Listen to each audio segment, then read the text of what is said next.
Welcome back to step trainings. మనము last class లో GST గురించి బ్రీఫ్ ఇంట్రడక్షన్ అనేది ఇచ్చుకున్నాము. ఓకేనా?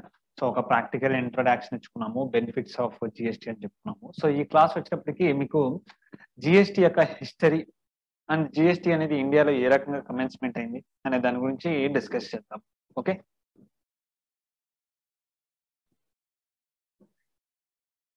ఈ మెటీరియల్ మీకు ఈ క్లాస్ తర్వాత అటాచ్మెంట్ లో ఈ మెటీరియల్ అనేది మీకు అవైలబిలిటీ ఉంటుంది. ఓకే, చాలా క్లియర్ గా, చాలా నీట్ గా మీకు అర్థమయ్యే భాషలో ఈ మెటీరియల్ అనేది ఉంటుంది. So please read out after this class completion. Okay, so ఒకసారి చూడండి. GST goods and service tax for India was first motivated 16 years back. 16 years back మనకి ఈ ఐడియాని తీసుకురావడం జరిగింది. అది మనకి prime ministership of Shri Atal Bihari Vajpayee గారు ఉన్నప్పుడు మనకి ఫస్ట్ జిఎస్టి అనే ఒక కాన్సెప్ట్ ని అసలుకి ఐడియాని తీసుకురావడం జరిగింది. జనరల్ గా ఈ జిఎస్టి అనే ఒక సిస్టమ్ ఏదైతే ఉందో కెనడా గవర్నమెంట్ ఏదైతే ఉందో ఫాలో అవుతున్న యొక్క జిఎస్టి యాక్ట్, రూల్స్, లాస్ అక్కడ ఉన్న కెనడా గవర్నమెంట్ యొక్క సపోర్ట్ తీసుకొని వాళ్ళ దగ్గర నుంచి ఒక సమ్ ఇంటర్నల్ ఇన్ఫర్మేషన్స్ మొత్తం తీసుకొని అది ఒక సెంట్రల్ మొత్తానికి అండ్ ఒక కంట్రీ మొత్తానికి ఏ రకంగా హెల్ప్ఫుల్ అవుతుందో ఫస్ట్ స్టడీ చేయడం జరిగింది. సో ఈ మోడ్ ఆఫ్ జిఎస్టి ఏదైతే ఉందో మనం అది కెనడా గవర్నమెంట్ దగ్గర నుంచి తీసుకోవడం జరిగింది. ఓకేనా? సో అది ఎప్పుడండి?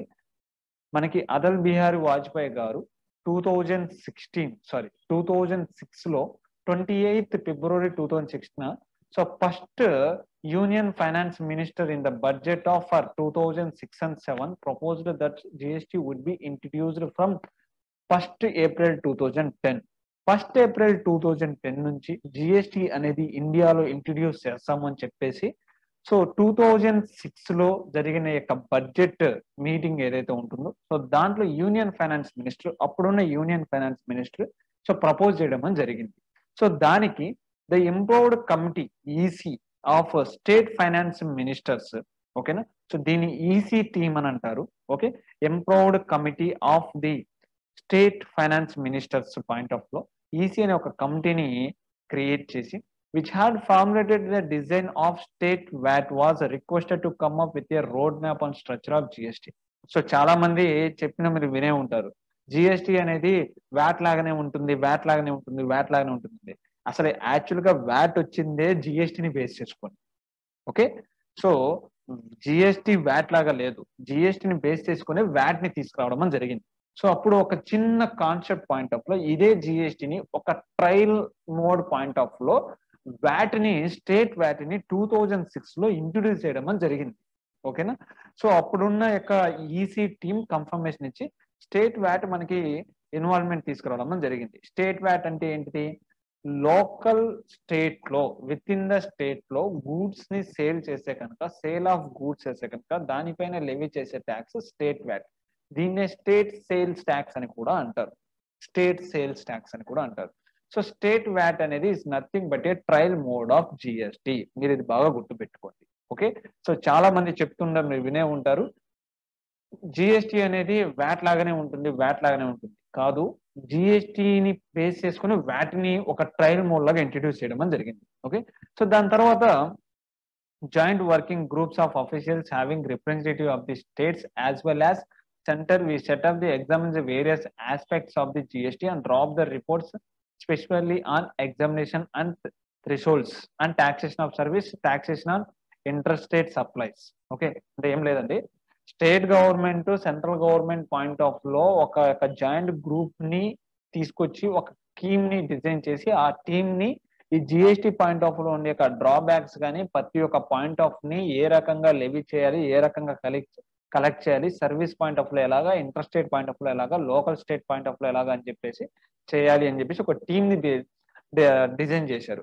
సో వాళ్ళు based on the discussions with in the between it and the central government and ఆ గ్రూప్ ఏదైతే క్రియేట్ చేశారో ఆ గ్రూప్ టీమ్ సో డిస్కషన్ చేసి ఫస్ట్ డిస్కషన్ పేపర్ కిందకి ఆన్ జిఎస్టి November 2009 తీసుకురావడం జరిగింది.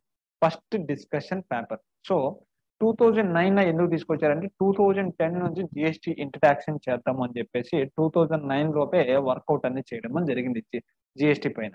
సో అక్కడ the FDP spelled out the future of the proposed GST and has form the based on present GST law and rules. So దాన్ని base చేసుకొని government జిఎస్టీని introduce చేయాలి. So GST laws ని rules ని అన్నిటిని డిజైన్ చేయడం అనేది స్టార్ట్ అనేది చేసేసారు. సో దాని తర్వాత in March 2011 so constitution's 115th amendment bill ప్రకారంగా వాజ్ ఇంట్రడ్యూస్ ఇన్ లోక్సభలో to enable levy of GST, జిఎస్టీని లెవీ చేయాలి అని చెప్పేసి ఇంట్రడ్యూస్ చేయడం అని జరిగింది. అయితే అప్పుడున్న పొలిటికల్ కాన్సెషన్స్ ప్రకారంగా సో ఆ బిల్ ని రిజెక్ట్ చేయడం అని జరిగింది. జిఎస్టీని ఇండియాలో ఇంట్రడ్యూస్ చేయడానికి అప్పుడున్న గవర్నమెంట్, అప్పుడున్న పొలిటికల్ ఏదైతే ఈ మంత్రులు మినిస్టర్స్ ఎవరైతే ఉంటారో సో దాన్ని యాక్సెప్టెన్స్ అనేది ఇవ్వడం అని జరగలేదు. సో అది 2013 ఆగస్టులో రిజెక్ట్ చేసడం అని జరిగింది. సో దాని తర్వాత మళ్ళీ 2014 19 డిసెంబర్న మళ్ళీ కాన్స్టిట్యూషన్ అమెండ్మెంట్ కిందకి 122 అమెండ్మెంట్ బిల్ కిందకి 2014 లో మళ్ళీ లోక్సభలో ఇంట్రడ్యూస్ చేయడం అని జరిగింది. అప్పుడున్న గవర్నమెంట్, అప్పుడున్న యొక్క పొలిటికల్ పర్సన్స్ ఎవరైతే ఉన్నారో సో 2015 లో ఆ బిల్ ని పాస్ చేయడం అని జరిగింది. ఓకే, అంటే జిఎస్టీని ఇంట్రడ్యూస్ చేస్తామని చెప్పేసి అగ్రి అవడం అని జరిగింది. సో ఆ బిల్ అనేది పాస్ అయిపోయింది. సో లోక్సభలో బిల్ పాస్ అనేది 2015 మేలోనే అయిపోయింది. The bill was taken open in the Rajya Sabha and was referred to the joint committee of Rajya Sabha and Lok Sabha.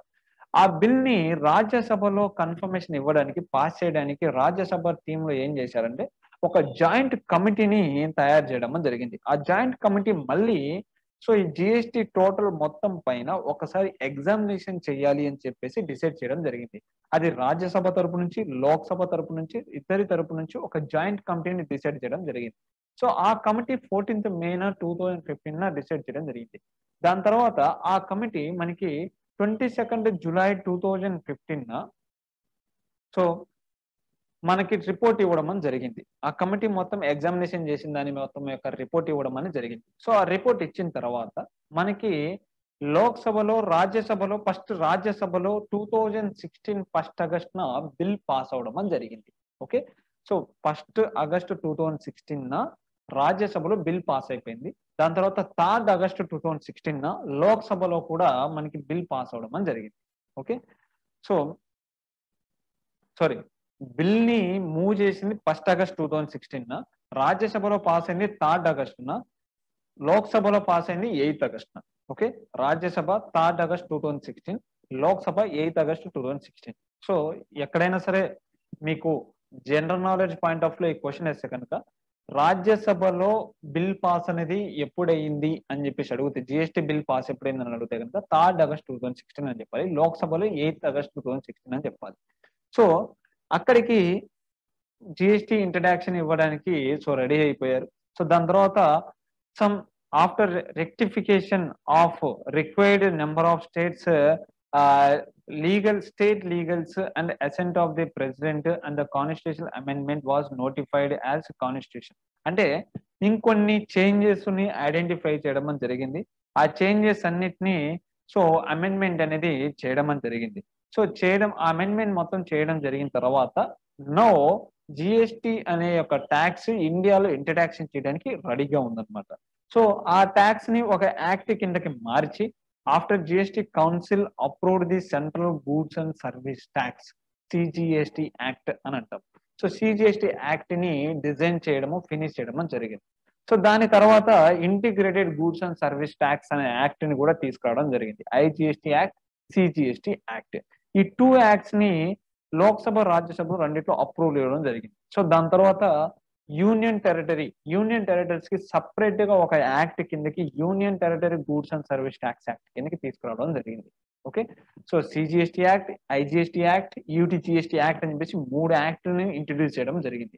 So దాని తర్వాత స్టేట్ గవర్నమెంట్స్ ఎన్నైతే ఉన్నాయో అన్ని స్టేట్ గవర్నమెంట్స్ కి వాళ్ళ యొక్క సెల్ఫ్ గా ఒక్కొక్క యాక్ట్ ని రిలీజ్ చేయడం జరిగింది. అదే ఎస్జిఎస్టీ యాక్ట్ అని చెప్పేసి చెప్తాం. Okay, so finally total acts అనేవి మొత్తం మనకి 12th ఏప్రిల్ లోపు మనకి ప్రతి ఒక్క యాక్ట్ అనేది ఎనాక్టెడ్ అయిపోవడం జరిగింది. అంటే ప్రతి ఒక్క యాక్ట్ మనకి రెడీ అయిపోవడం జరిగింది.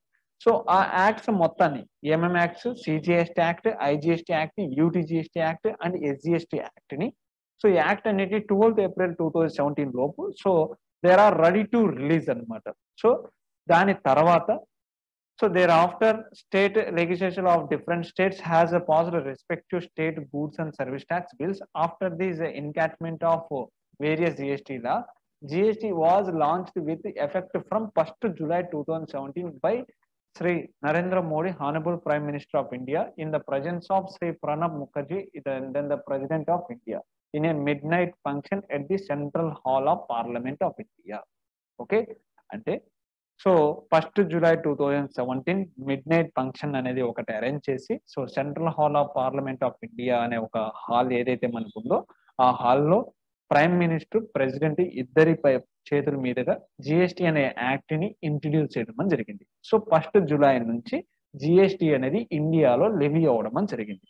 సో దానికంటే ముందున్న ఇండియా ట్యాక్సెస్ ఏదైతే ఉన్నాయో ఆ ప్రతి ఒక్క ఇండియా ట్యాక్సెస్ ని సో స్టాప్ చేయడం జరిగింది. 1st July నుంచి జిఎస్టీ అనే ట్యాక్స్ ఏదైతుందో ఆ ట్యాక్స్ లెవీ అవ్వడం అనేది ప్రారంభించడం జరిగింది. Okay, so this is that history and GST commitment. GST ఎలా వచ్చిందని అర్థమైంది కదా. సో టోటల్ 16 years ట్రాక్ అంటే ఇదంతా. ఓకే, ప్లీజ్ ఇది మొత్తం నీట్ గా చదవండి, చాలా బాగా ఉపయోగపడుతుంది. జనరల్ నాలెడ్జ్ పాయింట్ ఆఫ్ లో చాలా ఇంపార్టెంట్. మనం ఒక జిఎస్టీ ఎక్స్పర్ట్ లాగా ఉన్నప్పుడు జిఎస్టీ ఎవరు ఇంట్రడ్యూస్ చేశారు, ఎలా ఇంట్రడ్యూస్ చేశారు, దాన్ని తీసుకున్న స్టెప్స్ ఏంటి, ఏ కమిటీ వచ్చింది, రాజ్యసభలో ఎప్పుడు వచ్చింది, లోక్సభలో ఎప్పుడు వచ్చింది, ప్రతి ఒక్క ఇన్ఫర్మేషన్ మనం తెలుసుకొని ఉండాల్సిన అవసరం ఉంది. సో మీరు ప్రతిదీ ఇదంతా మెటీరియల్ అంతా మీరు తీసుకొని కంపల్సరీగా స్టడీ అనేది చేయండి. Okay, so please be read out that total GST history and commitments points. Okay, so next class లో GST, pre GST, post GST గురించి డిస్కషన్ అనేది చేద్దాం. Thank you.